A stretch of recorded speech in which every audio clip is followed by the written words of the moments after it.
¡Abre la celda! ¿Dónde está mi hija? No hay tiempo.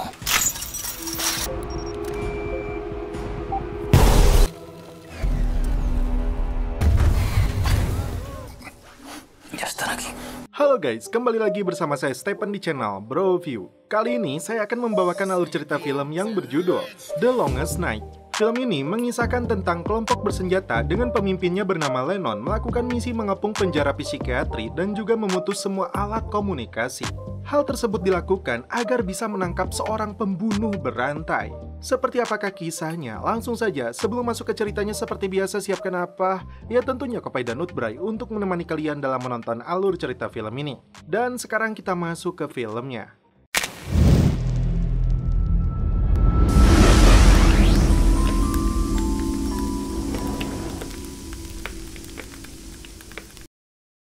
Di awal film, diperlihatkan seorang pembunuh berantai berdarah dingin bernama Simon Lago yang sedang mengubur para korbannya.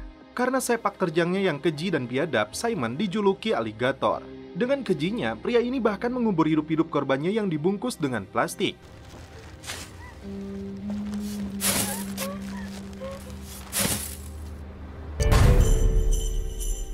Setelah aksinya, Simon yang sedang belanja memperhatikan seorang pelayan cantik bernama Christina. Apakah pelayan ini akan menjadi korban dia berikutnya? Saat di rumahnya, Simon mendapat telepon dari seseorang jika aparat sudah tahu tentang dirinya dan akan segera menangkapnya. Dan ternyata, Christina sudah tidak bernyawa di dalam rumah psikoplok ini. Tim kepolisian bergerak cepat untuk menyergap Simon. Setelah melihat foto seorang pria di ponselnya, Simon lalu menghapus semua jejak digitalnya.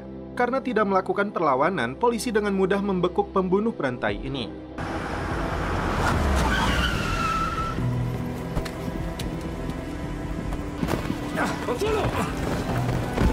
Seorang pria menghubungi Chema tentang penangkapan Simon.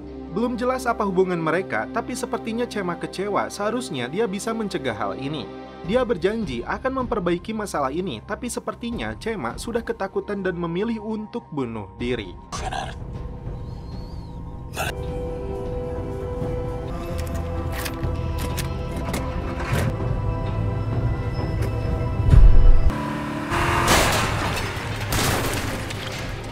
Polisi yang menangkap Simon mendapat perintah untuk membawanya ke lapas Baruka Hill, sebuah penjara yang dikhususkan bagi narapidana yang mengalami gangguan mental atau psikologis berbahaya. Dan ini adalah kepala penjara Baruka yang bernama Hugo Roca. Kalau diperhatikan, dialah pria yang terlihat di ponsel Simon. Di malam Natal ini, Hugo mengajak 3 anaknya untuk makan malam. Tapi anak buahnya yang bernama George tiba-tiba menghubunginya karena Simon si aligator akan dibawa ke Baruka.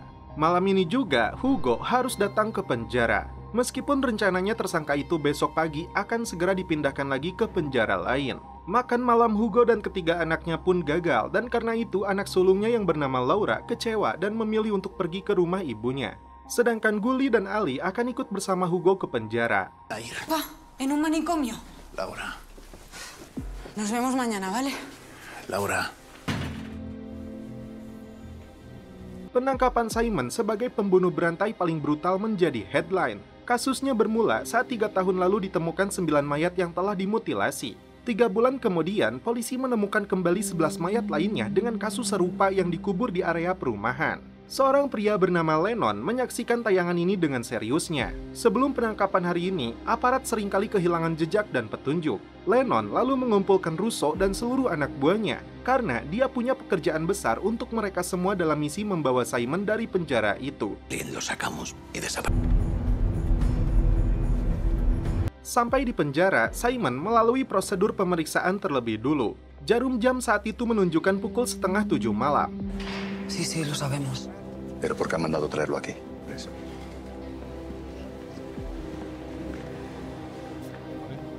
¿Qué pasa, Tisa? Dalam perjalanan, Hugo ditelepon mantan istrinya karena membawa anak mereka ke dalam penjara di saat malam Natal. Apapun alasannya, Martha tidak setuju dengan cara Hugo ini. Sampai di penjara, Hugo memperkenalkan kedua anaknya kepada anak buahnya yang bernama Raquel. Hugo menyuruh Alicia dan adiknya menunggu selama 30 menit, lalu dia akan kembali untuk makan malam bersama mereka. Setelah melewati beberapa pintu gerbang berlapis, Hugo ingin melihat langsung penampakan Simon.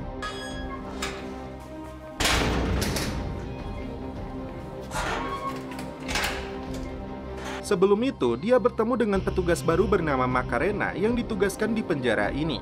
Dan dokter cantik ini bernama Elisa yang sehari-hari bertugas di penjara ini. Sebelum esok hari dipindahkan, Hugo menugaskan Bastos untuk memasukkan Simon ke blok hijau, tepatnya di sel 101 yang berjauhan dengan tahanan lainnya.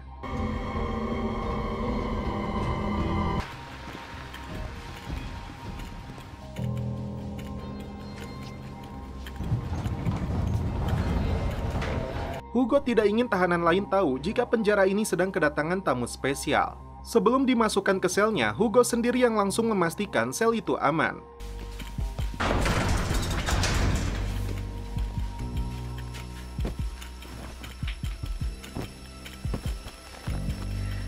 Rencananya, esok hari tepat pukul 8.30, hakim akan datang untuk mengambil pernyataannya sekaligus mentransfernya ke penjara maksimum. Hanya satu kalimat yang diucapkan Simon. Ini akan menjadi malam yang panjang, Hugo.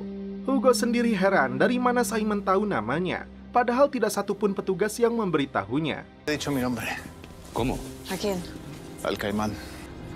No lo sé. Se lo llevamos ahora.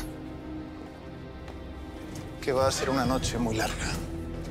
Beberapa mobil dari kelompoknya Russo tampak sudah mendekati lapas psikiatri Baru Kahil.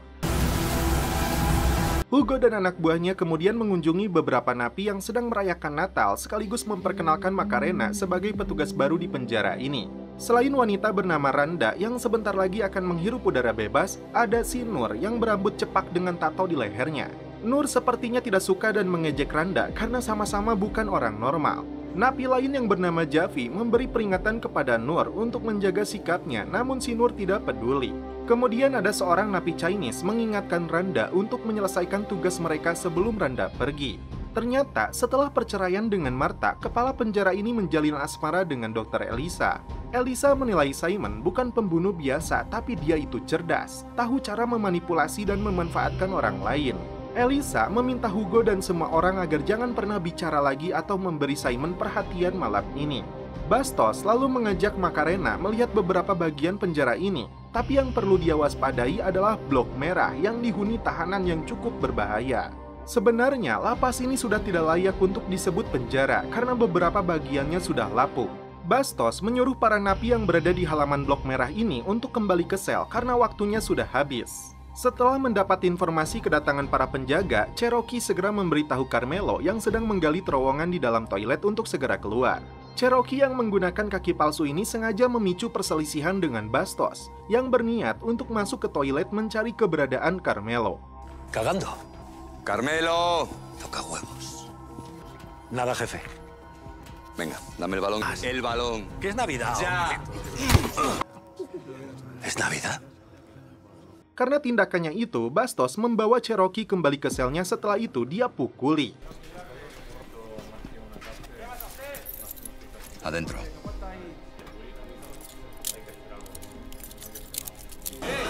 ¿Pero tú qué, jefe?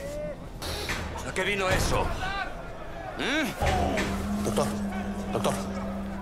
Sebelum kondisinya parah, Dr. Esperada meminta Bastos menghentikan perbuatannya.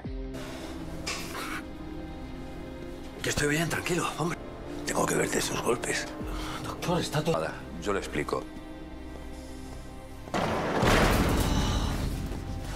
Ya.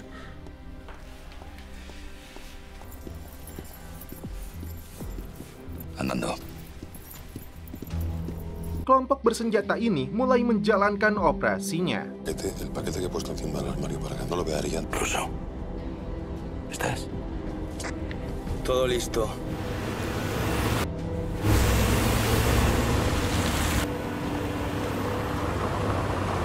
Sarah mengeluarkan sebuah koper yang berisi alat pengacau sinyal.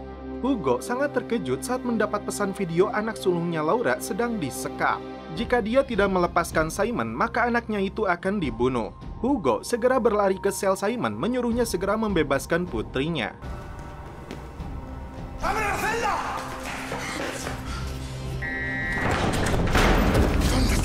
¿Dónde está mi hija? Céntrate.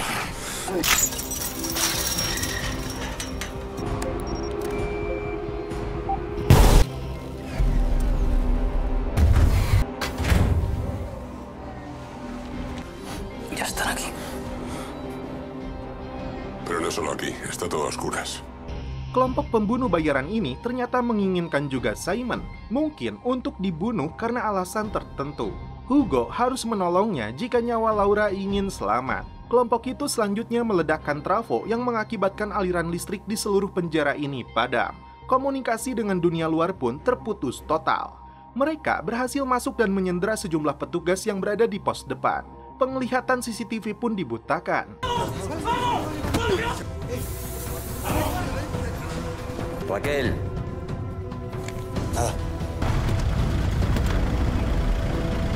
Dari balik kaca, Hugo melihat 20 orang bersenjata mengepung penjara ini. Están rodeando el módulo, son unos 15 o 20, pero no estoy seguro. Entonces, ¿qué coño es? Berada di balik pintu besi itu, mereka memberikan radio agar bisa berbicara dengan Hugo. Karena komunikasi terputus total, mereka tahu polisi tidak akan datang ke penjara ini. Hanya satu tuntutan mereka, yaitu berikan Simon dan mereka akan segera pergi. Jika Hugo menolak, mereka akan masuk dengan cara kasar. Hugo tidak bisa memberikan Simon karena ancaman Simon terhadap putrinya. La puerta sigue cerrada, Hugo. ¿Sabes quién es? ¿Sabes lo que ha hecho? ¿Lo sabes? Eso es un no. Es un no. Untuk menghindari penyerangan, Hugo membawa mereka semua ke kantin berkumpul dengan napi lainnya. Karena tidak ingin napi lain tahu dia adalah Simon, si pembunuh berantai, Hugo menyuruhnya memakai baju seragam petugas. Kelompok bersenjata ini kemudian mengeluarkan senjata pelontar gas air mata. Simon mengaku temannya lah yang menyandera Laura. Di pagi hari, saat dia berbicara dengan hakim, Simon berjanji akan melepaskan Laura. Saat gas air mata mulai ditembakkan, mereka semua berlindung di kantin penjara.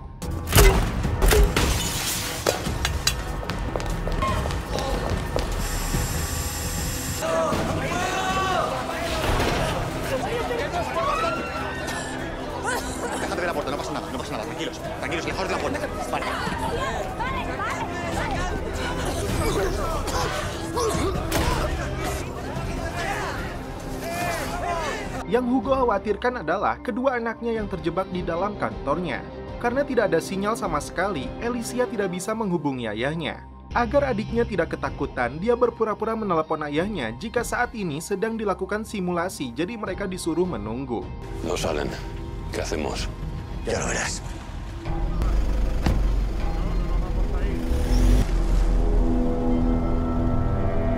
Para narapidana ini lalu bertanya, siapa dia? Hugo mengatakan namanya Simon, petugas baru juga. Russo sendiri ternyata tidak tahu identitas sebenarnya dari pria yang akan mereka bawa pergi dari lapas ini.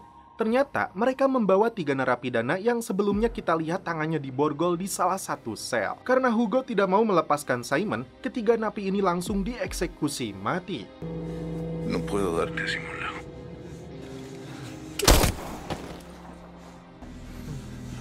Que me des a simulacro, Hugo.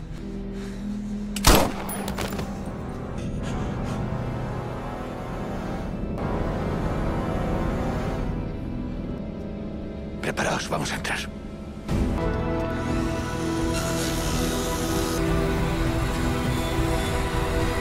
Laura sendiri ternyata disekap seorang wanita dalam mobilnya.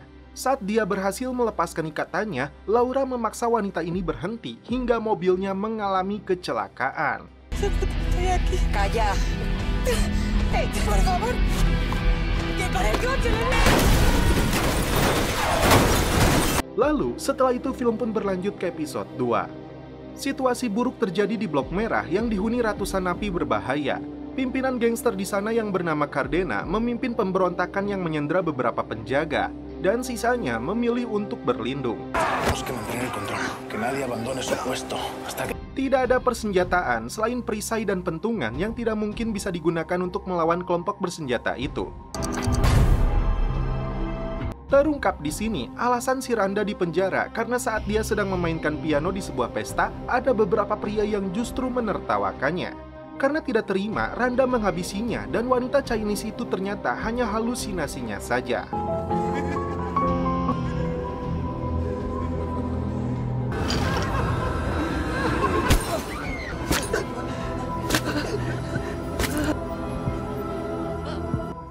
Según tú, era Emma quien hacía daño a la gente. Hugo berencana untuk menghidupkan mesin generator di bagian garasi yang saat ini tidak berfungsi. Jika listrik menyala, setidaknya mereka bisa melihat CCTV blok merah dan bagian pendaftaran. Masalah dihadapi kelompok bersenjata karena kesulitan untuk membobol gerbang depan karena bajanya yang terlalu tebal. Russo lalu diperintah untuk mengancam beberapa petugas yang dijadikan sandera agar memberitahu jalan masuk lainnya. Di antara mereka hanya Raquel yang mau memberitahu jalannya. Sempat terjadi ketegangan saat salah seorang penjahat ini tidak sabar. ¿Qué? Sal de la fila. ¿Cómo te llamas? Raquel. Antes me digas la información que quiero saber. Antes, ¿qué haces?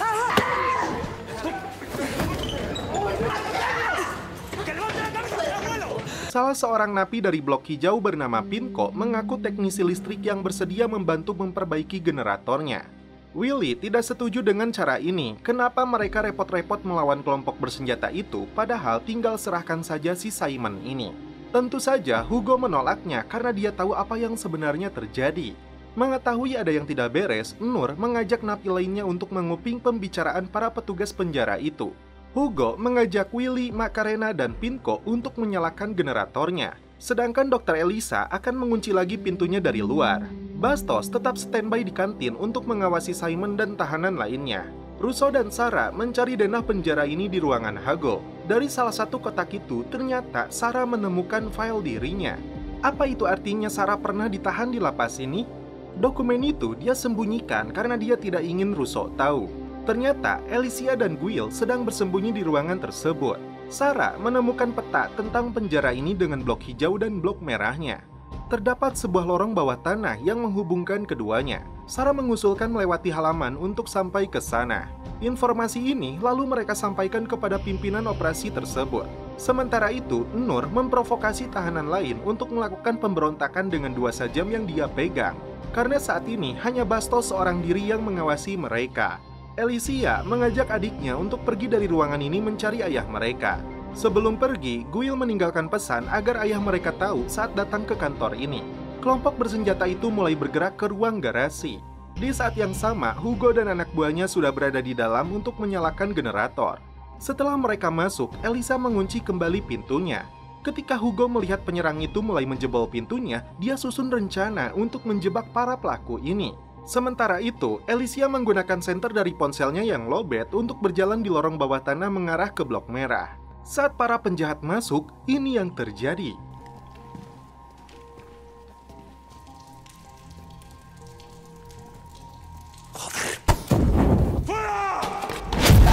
Sebagian dari mereka dibakar hidup-hidup hingga ledakan dari mobil dan kontak senjata pun pecah. Hugo dan Macarena berhasil membunuh sebagian musuh dan memukul mundur sisanya. Mendengar suara ledakan dan tembakan keriuhan terjadi di kantin itu, para tahanan ingin tahu apa yang terjadi.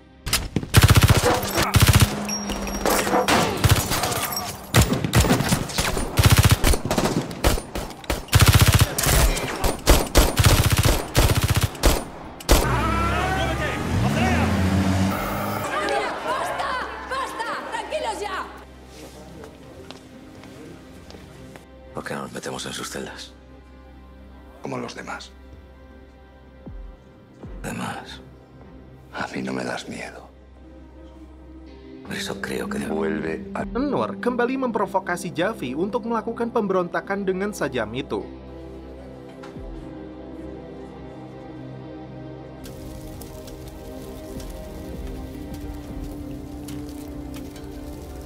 No veas, tío, qué pollo. Willy, Vamos.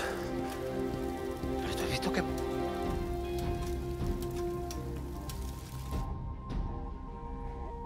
Pukul 9 malam, Guil dan Alicia terjebak di blok merah yang kini dikuasai para tahanan.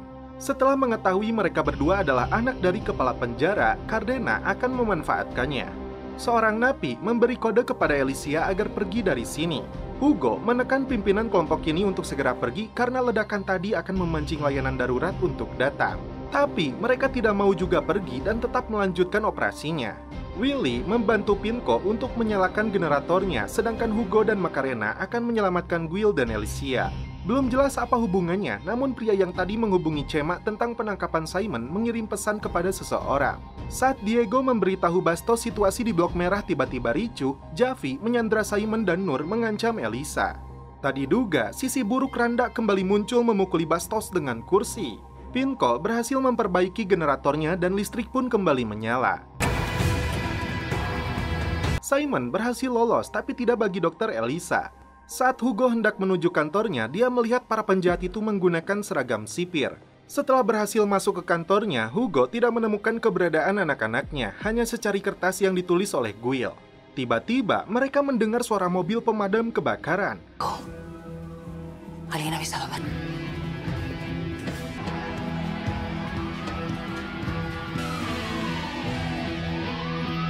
Para penjahat ini menyamar menjadi petugas menuju gerbang penjara. Sedangkan Guil dibawa pergi oleh Cardena, sementara Alicia sendiri dipukul hingga tidak sadarkan diri. Dan setelah itu, film pun berlanjut ke episode selanjutnya.